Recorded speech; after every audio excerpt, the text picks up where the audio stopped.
should I explain this? This is prototype 85 log 1. Right, it's been a year since I've started this, and I have made some progress, and this video will document the progress I've made. And since this is the first log, I'll also tell you what the heck this is and where it's going. So I picked up this old vintage toy computer from a thrift store, this one, for about 50 rupees, which is like 50 cents. I know, right. So I got this and I thought, damn, that looks cool, I have to turn this into a cyberdeck. Now, what most of you would have done, did a Raspberry Pi, slapped on a screen, and call it a day. Boom, that's a cyberdeck. And I could have done that, but no, that's for pussies. What I wanted to do was run it all on this, an ESP32. Yes!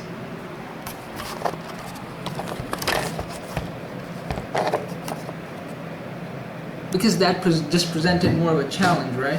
Why is this behaving in this way? What is wrong with this? There we go. Right.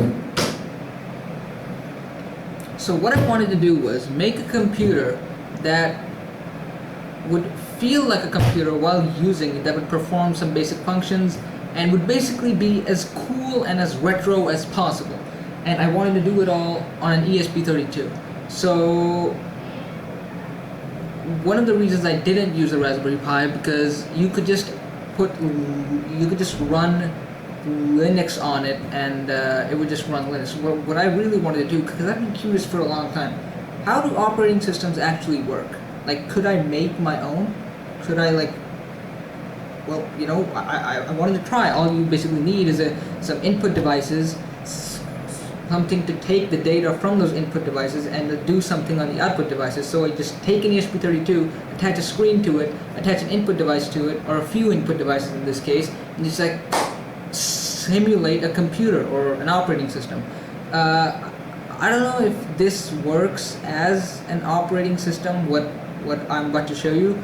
I really don't know. If you have any idea, just, you know, yeah. If you have any idea, just tell me. Right, so let's go over how far I am right now. So here it is up on the screen. So as you can see, the display is going to be monochrome. It's going to have this red filter on it. The Grandstand logo is actually from the company that actually made this. So I just scanned that logo and took the bitmap and I'm now displaying it on the initialization sequence. So it loads up, it says a bunch of cool shit about 1985 corporate some stuff. And then, you know, just a bunch of cool shit, initialization sequence, yada yada yada. And of course there it is, the thumbprint sensor. I added that as well for identification. I didn't add a password, it's just a thumbprint sensor, and I can add as many people as I want to give access to it. Right now I have my sister on it, and when she presses her thumb against it, the screen flashes red and it says access denied. So that was an enjoyable experience. Right, so now that the initialization sequence is done, you have the access granted, and now is where things get juicy. Now you see,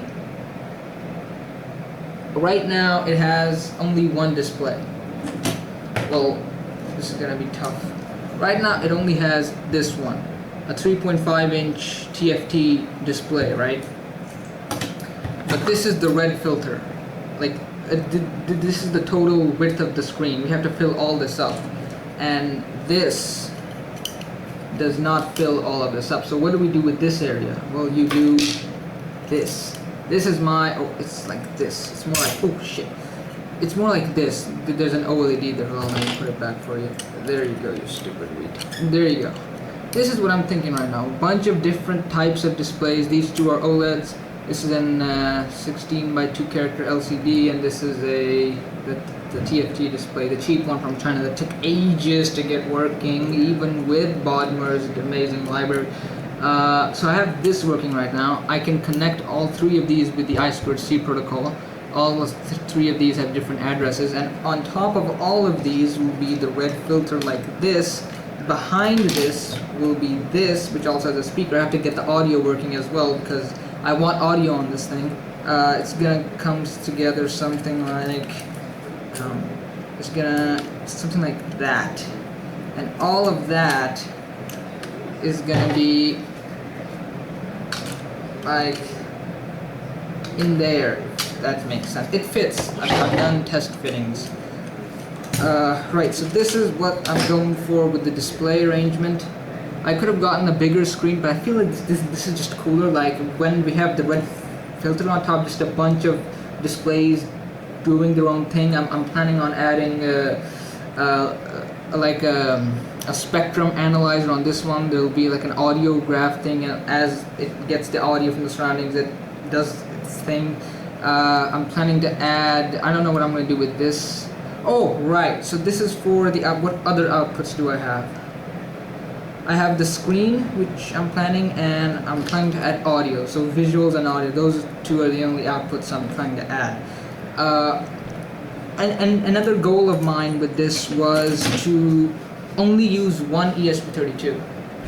To use this one to be exact. I already printed a circuit board. This was a prototype. I'm planning on adding a better one. This one only runs, this one only controls the the TFT display, which runs on SPI, and it has a port for a joystick and an OLED, and it also has a port for the thumbprint sensor. So my plan with this was I only wanted to use one ESP32, just all of this running on a I wanted to really squeeze the computational power out of this completely. Like I wanted near 100% memory use. Like I just wanted to work this thing right to the bone. So that means we can't use two of these, just one. So that means we have to be careful with the pins. Now this especially became an issue when I wanted to add a keyboard. Yes, I wanted to add a keyboard. There was a keyboard here. It was a capacitive keyboard. That means that there weren't any buttons. You just touch it and then detects. I ripped out those guts. I still have them, but I want yeah. So but what I wanted was a physical keyboard, which I made and soldered myself. I really went with the typewriter design with the round keys and the clicking noises. Right, and let me show you the back. Holy shit, that looks incomprehensible, doesn't it? Let me just give you a bit of a example. It's something like this. This is how it's connected. Now, I'll explain a little bit. Now, we have a limited number of pins over here, right? And there are about 40 keys here. How do we take the signal of 40 keys and put it into that, which does not have 40 input pins? Even if it did, I don't want to use all of them. So the first thing we could do is what most hold up. Everything's fine. Everything.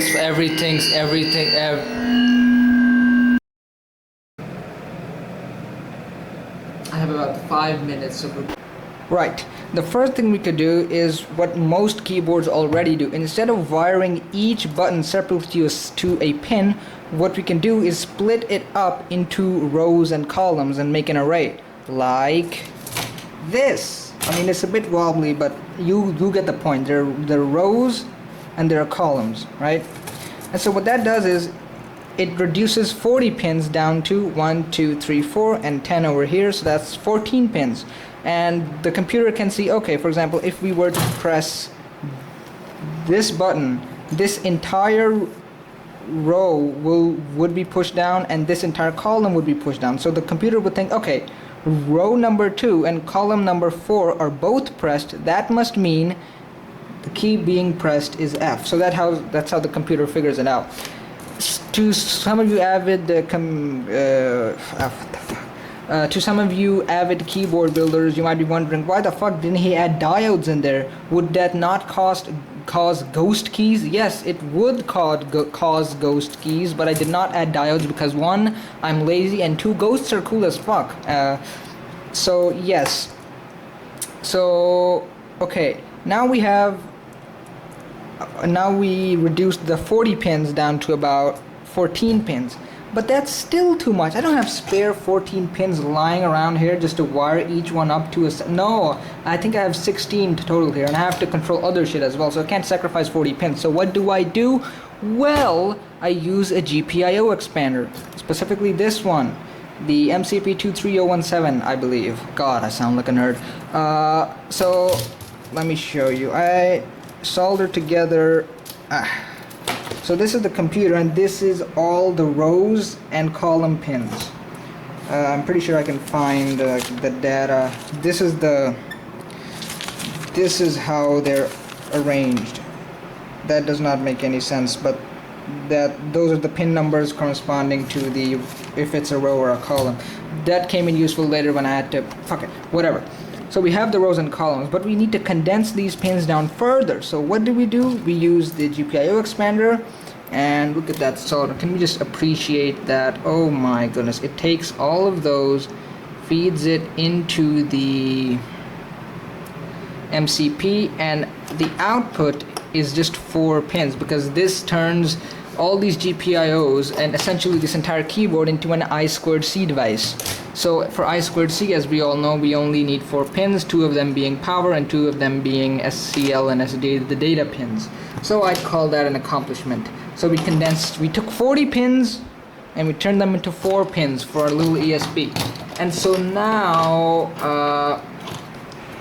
we have the keyboard working, and here's the demo for that. Yeah. There.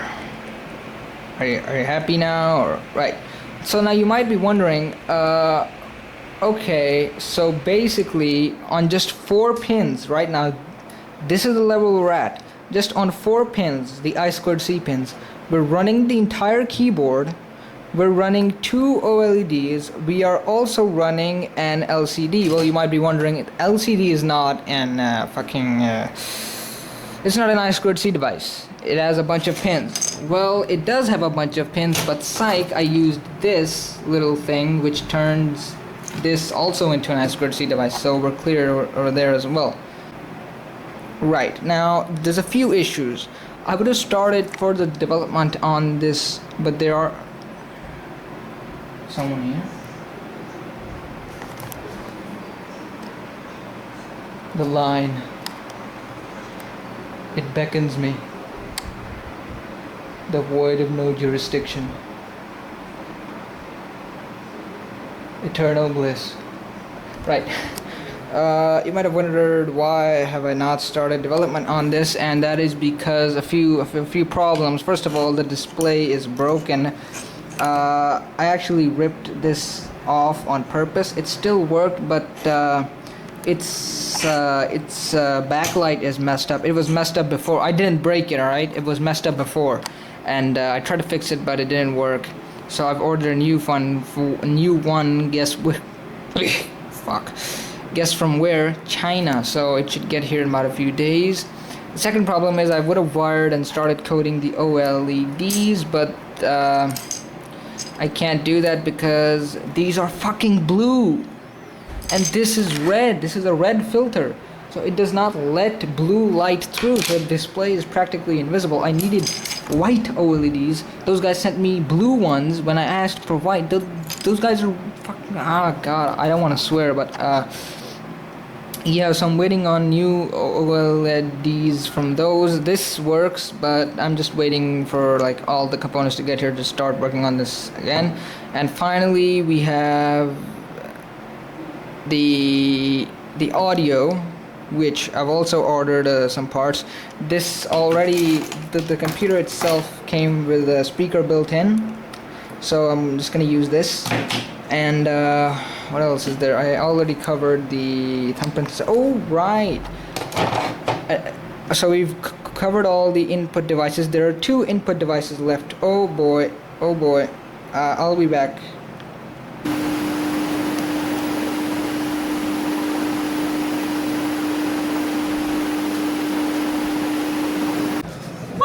Alright. Hi, this is log 1 of the this is log 1 of the Prototype 85 project. Since this is the first project, I should probably explain what it is. Prototype 85 is a cyberdeck. Now, don't. I wish I were dead. I have about 4 minutes left. Right. Where were we? Oh, I have to turn on the fan. It's too hot, man. It's like fucking 100 degrees out there. Celsius. Let's go. Right, so there's 2 more input devices I would like to tell you about. And those are the joystick, which will be used as kind of a mouse to play with the cursor, as you can see on the screen now. Yes, that code was very satisfying to write, and that's kind of the reason why I wanted to do all this, because I wanted to know how these things work. How does like the cursor work? And you know, it was fun to like apply my own ideas on how I thought they worked, and then writing code on it in like the Arduino IDE, and like it really seeing myself make something that I always thought was, you know, so complex and so, you know, deep. Seeing myself make that from scratch, it was really there was a sense of pride in it. Also, alright, so we have this and we have this, which I think is really cool. This is a linear potentiometer. This one is broken, but I'm gonna add a new one. I added this myself here, and I think editing this is gonna be a fucking nightmare because I won't know how to.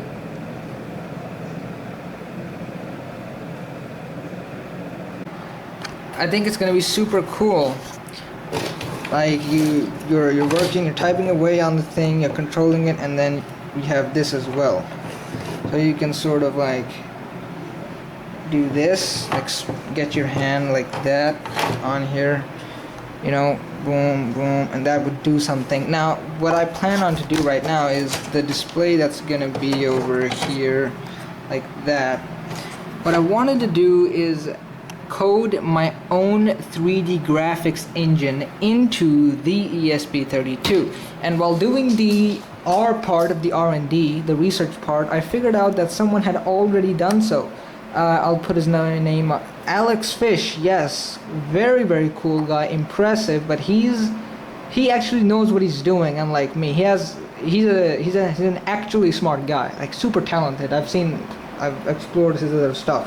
And I have basically no idea how to do this, or I realized it would take me like years, like it took him. So thankfully he wrote a library and has made it public on GitHub. What a hero, this man. I actually bothered him on YouTube comments as well, and he actually responded. What a like, this man is a champion, guys. Anyways, and the question I asked was kind of stupid as well. He added on his GitHub page, which I read, but I didn't understand what he said. So I felt kind of stupid to like make him answer like that basic question. But anyways, now I'm trying to figure out how to make his library work, because I'm not even smart enough to do that, and it's taken me a while. Basically, it involves me downloading platform.io, and which I have no idea what it is. I just found out yesterday, and I'm working on that, how to get his stuff running there. So my plan is, I don't want anything super complicated. What I want is to be able to select, like in this example, like how I can select the different options with the cursor. I want to be able to select a model of some of my other projects, like the Betatron, or you know, a cool looking project.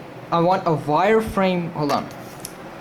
I want a wireframe diagram of it, like a wireframe 3D model, and I want to be able to set the rotation using this. So I want to be able to like boop, boop, and this would like give me a full 360-degree rotation of the project. And I think that would be just super cool seeing that happen. And of course, on these screens, this is kind of my plan for the entire thing. Like, there's going to be something happening all the time, like some sort of data or some stuff is gonna be happening on every screen. It's never gonna be static. So while I'm doing this, maybe here we will display like the coordinates of some of the points or the degree of rotation, while this screen might tell the time, anything just to keep the movement happening. I think it'll look super retro, super sci-fi, and this red filter would only make it cool, like red and black. Oh my goodness.